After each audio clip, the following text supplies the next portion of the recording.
Good morning, everybody, and we have Jimmy today. Here you come, Jimmy. You're ready. Hi, everybody. It's Thursday. My gosh, the days I say this all the time. The days just go by so fast. So fast. And Jimmy, we're selling 114 homes a day. It's a heavy market. It's a heavy market. We listed 115 yesterday. So that that puts us though, and then of course we sold 113, and we put 137 under contract. So now our numbers went down.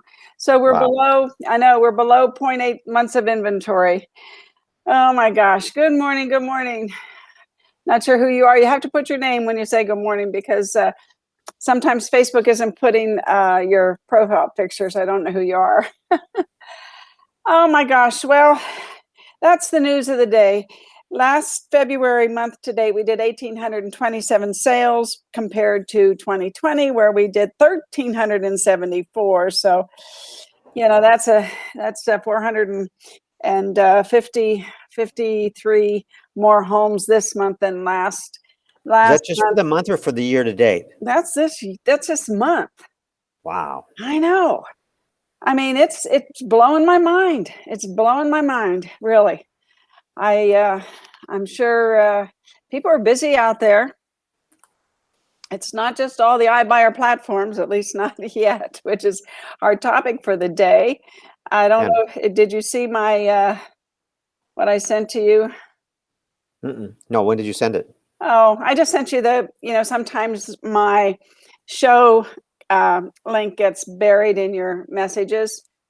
I did see this when I saw it on your banner when you posted the banner what the show was going to be about. Yeah. Zillow delivered tangible value to agents while the legacy industry stood still, and Zillow has become the industry's octopus. Today is Inman News Connect, which is a yearly conference, and they usually do it in January. I don't know when they changed it to February, but Brad Inman posted this the other day, and it's basically, I mean, he's defending Zillow to some degree. I mean, he says that the realtors were whining about Zillow buying Showtime. And it says he showed a level of disdain toward his own real estate agents.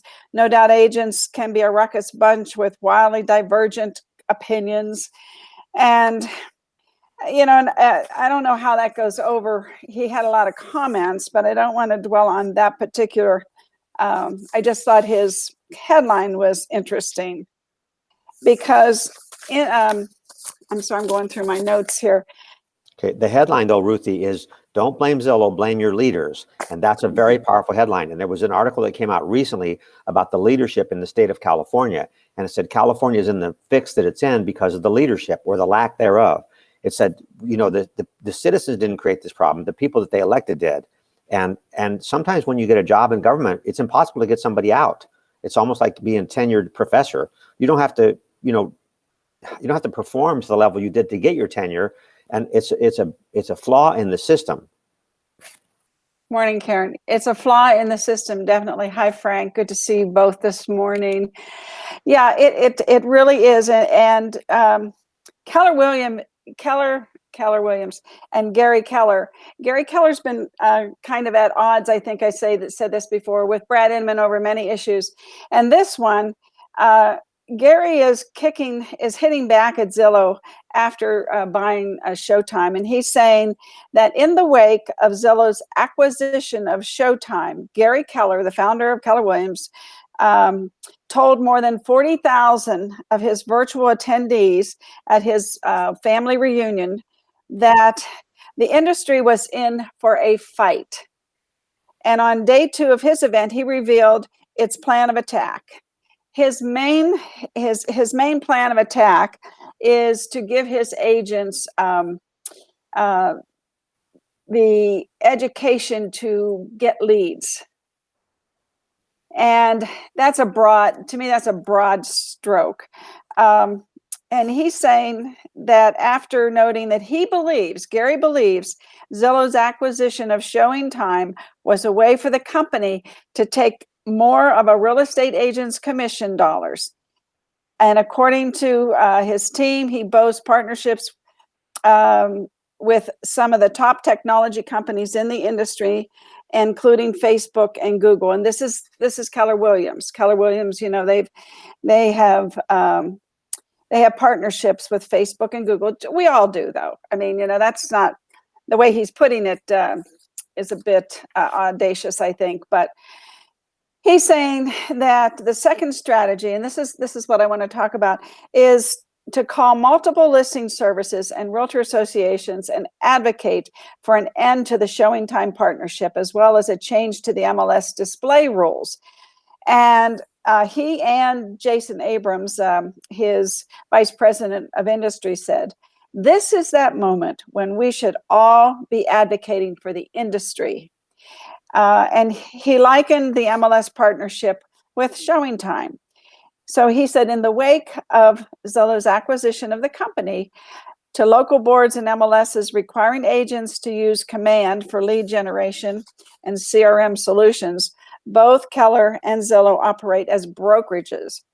He told the agents they should be calling their MLSs and asking for a change to the display rules that require the listing agent to be displayed much more prominently on all MLS listings. Since changing the back end of the eponymous listing portal to an IDX website, Zillow is now subject to all MLS rules and regulations. And whenever rules the MLS places, all brokers, including Zillow, will have to follow it. So if your MLS will change that rule, then your picture, your name, and your face will be all over it. And I think that's a great tip and a great shout out for all agents to ask the MLS to make our pictures, our name, and our face, our picture of the property, our picture and our name prominent on the listing. And we don't do that now. We don't require the people that buy the IDX feed to do that. And he's saying that's what we need to do. Yeah, it says listing courtesy of XYZ, but that's all it says. Yeah. Right.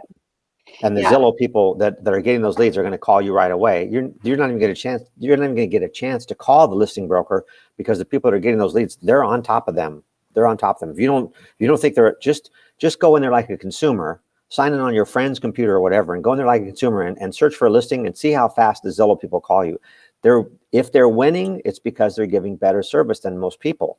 And so if you want to win the game, it comes back to, we talked about this yesterday. What are you doing to improve your skills? What are you doing to improve your service level? When somebody calls you, do you even pick up the phone? Oh, yeah. And Jimmy, if you think of this, and this is what Jason Abrams is saying, he sees the future where the first picture is going to be Zillow's listing agent, because now they're a brokerage and they are going to have their agents on their front and center instead of us, the actual listing agent, unless we change this rule. And I think that's visionary for him to reach out and reach into the future and see where Zillow is headed. And just like, the tentacles are reaching everywhere, just like the article says. Mm-hmm. And Gary said having the listing agent prominently featured is something he has long advocated, but has not been able to get the other franchises, the other owners of the brokerages and the agents to reach out and get this changed. It's our inventory. We should have some say in how it's displayed. And key is that it's our listing. Mm-hmm. Our picture should be front and center, our name, not Zillow's. Right. But that's what's going to happen. Well, because MLS is a separate company, I wonder if it's through the directors of the Association of Realtors, or if it's actually through MLS as a member. You can talk to MLS and directly. And I wonder if that's not where you start instead of the directors, because there's enough directors on the board at the LVR that it could take some time to talk to all of them. Well, I'm thinking here for a second. Compass displays the name and contact information on its listings prominently. So somehow they got to they got to the MLS. Hmm. I'm just saying. I mean, they were Yeah. able to do it according to Gary Keller. Anyway, I Okay. haven't seen that. I can't. I'm not speaking from my actual seeing that. That's in his article. Okay. And so Keller is also saying that CoStar Group is jumping into the picture, and they bought HomeSnap for $250 million. But what Gary says is CoStar is not even a brokerage, and he doesn't see. He says they came too late to the game. So disruption is going to be happening faster now. Keller is saying, and he believes CoStar was bidding up the price on showing time, but the fact that Zillow was still willing to pay $500 million for that technology shows the company believes it's going to get a return on its investment, and that means more commission dollars from agents going to Zillow. And that's exactly verbatim what Gary and his team said. Gary Keller. Well, I worked for Keller Williams for 7.5 years. Yeah. And I like them a lot. I think they have a lot of really good value proposition pieces, and I like them a lot. But I think it's 3 years ago now that 2 or 3 family reunions back, Gary Keller came out and said, we are no longer a real estate company. We are a technology company in the real estate vertical.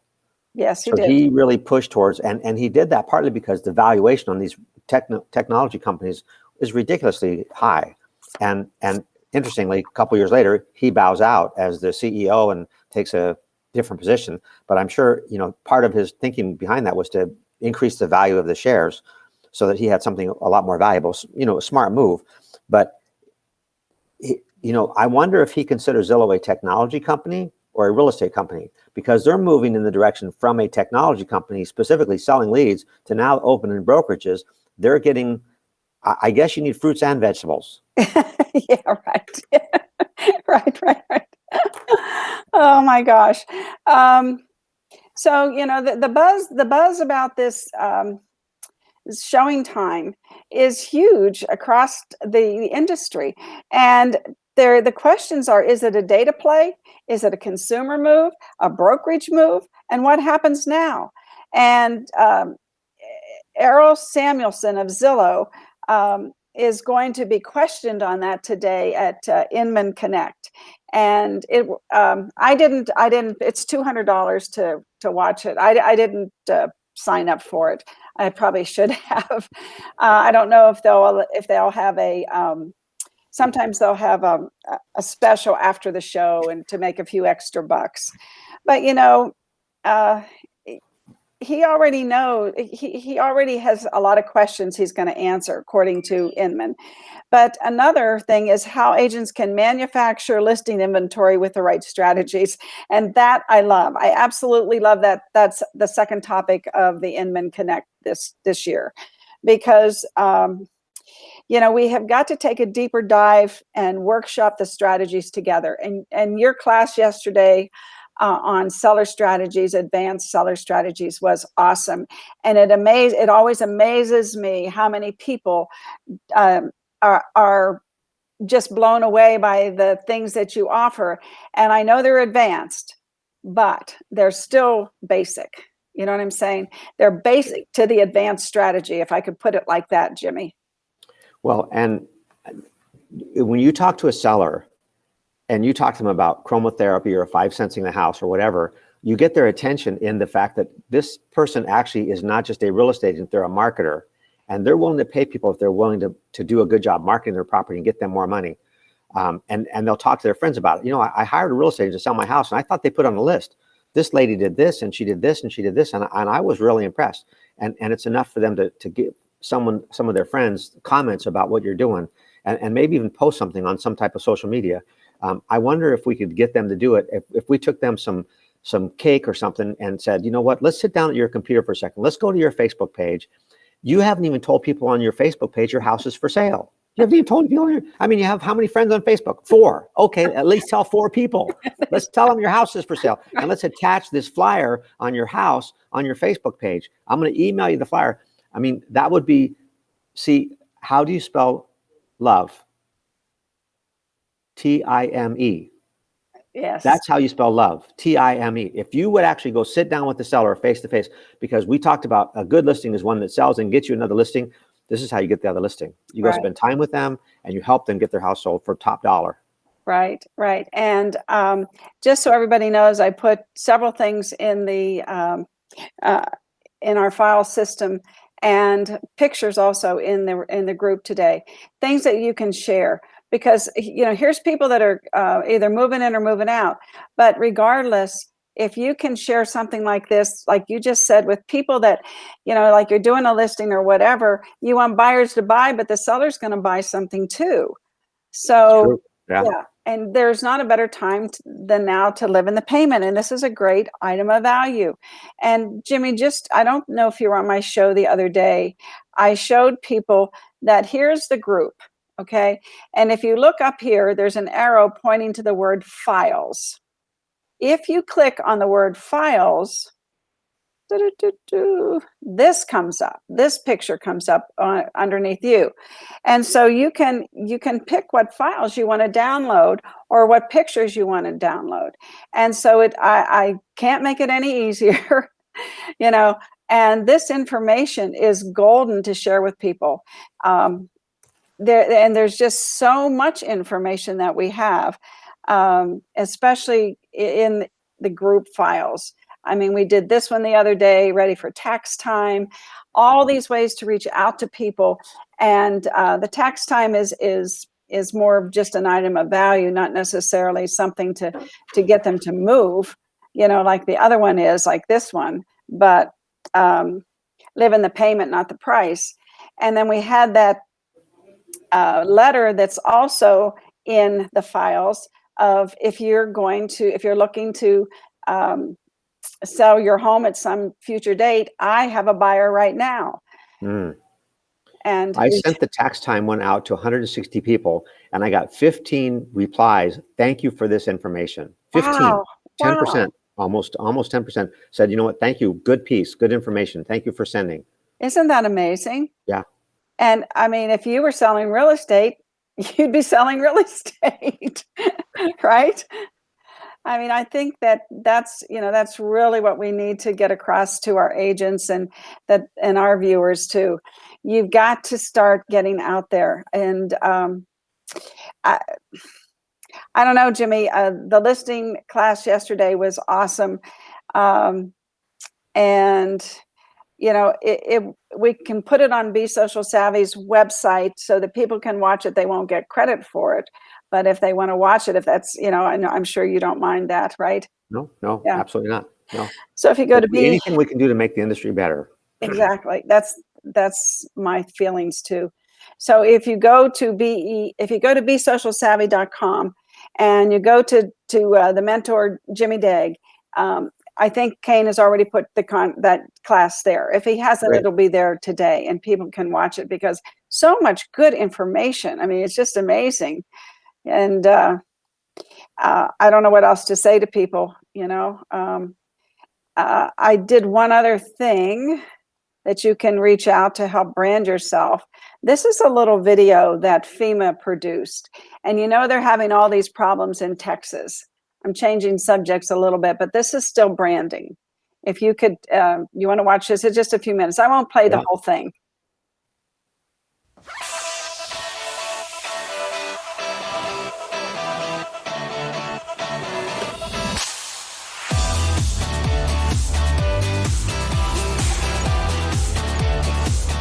I'm Ava. I'm Ben. I'm Madison. I'm Drew. We're the Disaster Dodgers.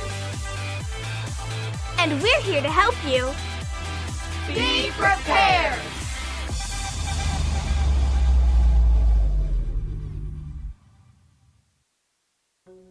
If a disaster happened, would you and your family know what to do or where to go? Who to contact? Or what to bring?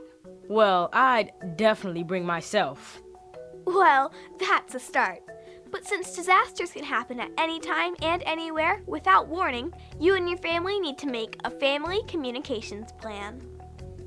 That way, everyone in your family will know what to do in a disaster, like how to get in touch with each other. The best time to make a plan is when the whole family's together. Like on pizza night. Or before you all watch a movie together. To come up with a good plan, make sure your family answers these questions. What types of disasters happen where we live or travel? This is a good way to get everybody thinking about what types of disasters could happen near you. Where will we meet? Pick a safe, easy to remember place to meet, like a big tree or a neighbor's home. Also pick a place to go outside your neighborhood, like a family member's house or a community center, in case you can't get home. How would we contact each other? If your call doesn't go through, try texting. Plan on calling or texting somebody in your family, a grandparent, uncle, aunt, cousin, someone who lives out of state. You can check in with them to let everyone know you're okay if your call doesn't go through. Make sure every family member has a contact card they can keep in their wallet, purse, or backpack. My cell phone died. I'm glad I had this written down. See how many numbers you can memorize. What do I do if I'm at school? Stay calm and listen to your teachers and principal. Your school has a plan to make sure everyone stays safe. You'll either stay in your classroom or go somewhere else. What do we do about our pets? Aww. Make sure your family has a carrier, food, collar, and leash ready for your furry friends. Making a family communications plan is pretty easy. And fun! But getting your family to start on one might be a little harder, especially if they're busy with other things. Here's one way to do it. Hey Mom, we learned some important family safety tips today in school. I'd like to tell everybody about it. Maybe we could talk at dinner tonight. Sure. I just have one question. Cheese or pepperoni? Pepperoni. Thanks, Mom. Once your family has a good plan, they'll need to practice it so they're ready. You could come up with some fun practice drills. And make sure they put together a family emergency kit. A family emergency kit is simply a bunch of things your family may need in the event of an emergency. Your family's kit should have everything your family would need if you suddenly had no food, water, power, or shelter. Like my whole collection of video games? Maybe one or two. Let's see if you can put a kit together. You may already have some of this at home. Let's have a scavenger hunt. Here's a checklist so we can keep track of what we have. I found batteries. I've got a can opener. I've got a shoebox that we can put our supplies in. We definitely need water. So, Jimmy, I think that, in light of this season here where Texas is having terrible problems, and also, what else do we have going on? We have hurricane season coming. I think something like this might be a good item of value to send to people, and let them say, hey, if you know anybody, living in these areas that might have weather issues, why don't you send them this little video? So you're letting them give value too, which I think has a double impact. Right. Well, the whole Northeast is with all the snow and everything. If they haven't seen this before, it's definitely something that they would appreciate. Yeah, and they would appreciate it, but they would appreciate your offer to them as well, I believe. And I'm going to put this I'll put this link into the group when I'm done here today. I might have already done it. I don't think so though, but it's just a link, and there's other things that go with it. There's links to the FEMA website in the children's area where you can download information that you want to collect and give your children, so that they know where to go, what to do, what's important in case you're not at home. It's really full. It really covers so many different aspects of disaster. And I just think that in light of what's going on today, that perhaps that's something people can also give. I'm just always looking for for you all to just have items of value and things to give, so that you look. What did I say yesterday? People don't care how much you know until they know how much you care. Mhm. Well, this is showing them that you care. And this is such a departure from the normal real estate communication that we have, Mhm. that it's going to get their attention. And, I said, you spell love, Time. Well, love is important, but love and kisses is even better. And attention is kisses. Yes. Time is love. Attention is kisses. So if I'm sending them this, I'm really paying attention to them and their family and whatever. And this is going beyond love. This is more than just spending some time. This is really paying attention to things that are critical that people don't think of typically. It's getting outside the box. I want to give you one quote that you've touched on the last few days about Zillow. This is from Norman Vincent Peale. Any fact facing us is not as important as our attitude toward it, for that determines our success or failure. It is a fact Zillow is in our state. It's a fact that we have to deal with. Hiding your head in the sand is not going to help. And the way that you deal with it is time and attention to the most important people. In our first Buffini exercise, they said, list your top 100. Who's the top 100 in your database? If they don't get this, or they don't get the FEMA thing, then you're just telling them they're not that important. That's what you're telling them. Mm-hmm. Yeah, here's another thing I put in the group today, Jimmy, 4 reasons to sell now. And again, we as an industry have got to get listings. And I'm going to be a little serious now because, Jimmy, we keep going down. Mm-hmm. And you know what happens if there's no listings? There's no sales. And if there's no sales, there's no commissions. And then what?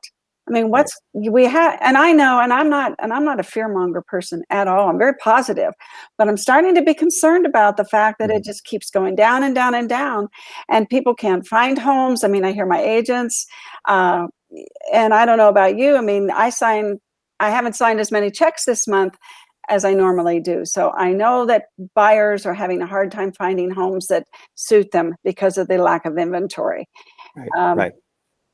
I don't know what we can do to do more to encourage people to please reach out.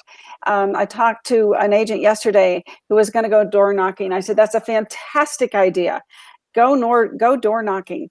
Take someone with you because you want to be safe. Pick, we know where to door knock. Let me put it like that.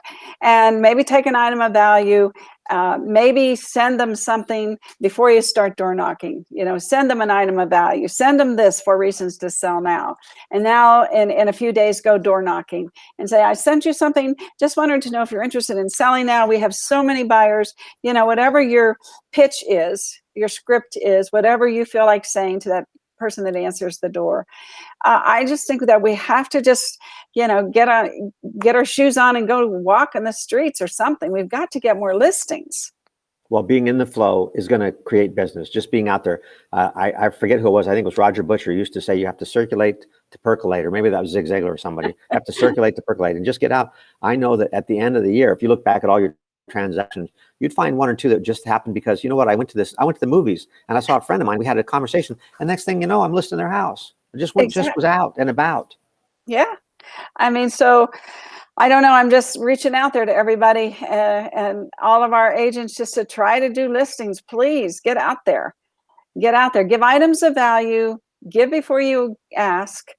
And stay on social media, and you all are doing stories and things like that. So if you can do a story, you can say, hey, if you're a seller out there watching me today, we need homes. Or if you're thinking of selling your home, or whatever whatever your pitch is, whatever works for you.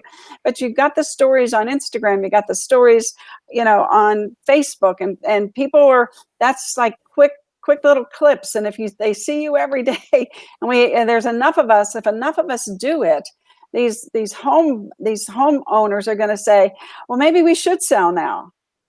I mean, you see something enough and it starts to resonate. It takes more than once. I mean, I forget how many times it takes for an advertiser to advertise before somebody heeds their message or even sees what they're saying.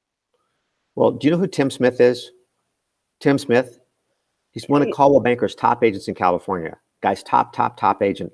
And he says, when he talks to somebody, he says, who do you know is thinking about selling your house? Well, I don't know anybody. Yeah, you do. You know somebody. And he'll ask him like 4 times. And he says, by the 4th time, he actually, you know what? You should call Ruthie. She actually might be, if you have a buyer, she might consider selling her house. She was saying something about Zillow the other day, but he doesn't let them off the hook that easily. He works it. But you have cybersecurity class today, right? I do, 10 o'clock, 10 to 1, cybersecurity. We've got lots of people signed up for it. It's not too late. Sign up now. You just have to, get your link and get Zoom in or come down to 8400 West Sahara to the classroom. We have a free lunch if you come down and join us in the classroom. But it is a fantastic class. I just attended an advanced workshop on cybersecurity for small businesses like yours and mine. I thought I might share a couple ideas.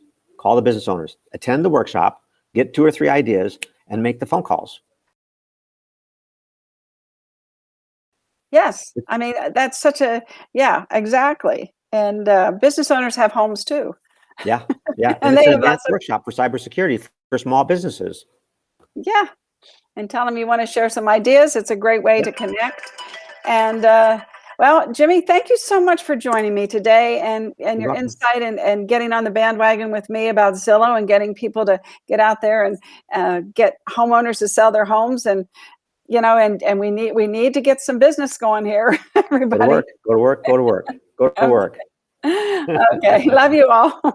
See you later. Bye-bye.